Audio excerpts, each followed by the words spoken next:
So we are now talking about third alternatives. We've gone through this with you guys when it comes to the 7 habits.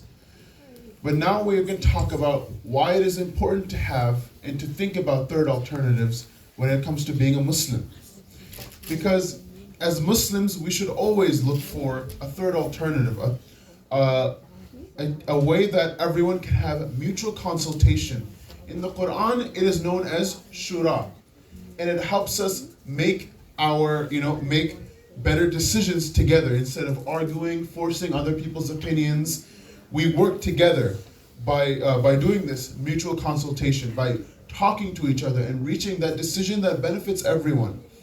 And when we find this third alternative, we have that creativity, we have that patience, that fairness. We embrace the Islamic values by finding that third alternative, because we can then find a way that benefits everybody. And in Islam, we always want everyone to have their own way of winning. In Islam, we never want a lose-lose or a win-lose situation. But when it comes to third alternatives, we can find a way that everyone will be, beneficial in this.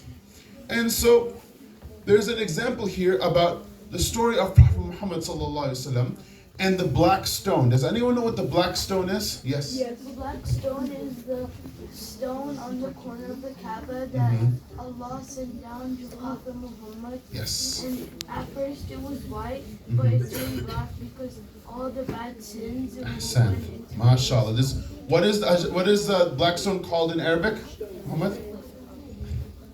Hajar al-Aswad. Hajar al-Aswad. Ahsan.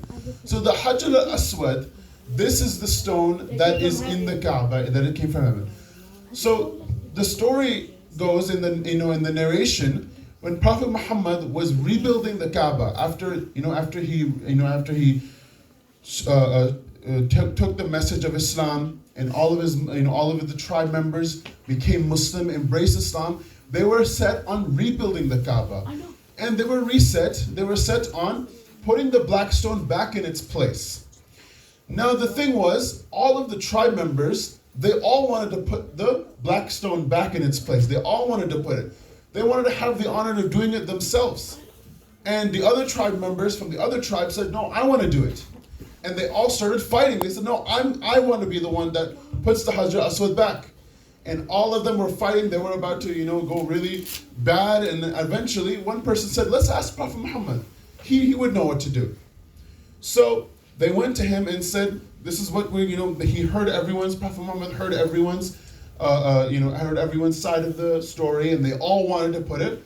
So Prophet Muhammad sallallahu alaihi wasallam, he had a plan. He put the Hajar Aswad in the middle. He put a huge cloth around it, and he said, all the tribe members, hold this cloth, and we will all lift the black stone together. And they all lifted it, and they went to the place on the corner of the Kaaba, and then Prophet Muhammad put the black stone in itself. It was pretty big, okay?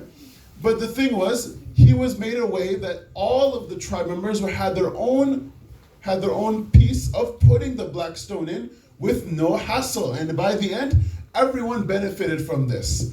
So you see how Prophet Muhammad, he had this third alternative. Instead of this person can put it, that person can put it, everyone had their own piece of putting it in the Hajar Aswad, having that honor that they themselves did it, but in everyone in cooperation. This is how Prophet Muhammad synergized in this third alternative, in this story. So in the Quran, there is the surah Al-Shura, which means, again, mutual consultation. The whole surah comes from that. And in this ayat, it says, وَالَّذِينَ اسْتَجَابُوا لِرَبِّهِمْ وَأَقَامُوا الصَّلَاةَ وَأَمْرُهُمْ شُورَى بَيْنَهُمْ وَمِمَّا رَزَقْنَاهُمْ يُنْفِقُونَ. It means who respond to their Lord, establish prayer, and conduct their affairs by mutual consultation and donate from what we have provided for them.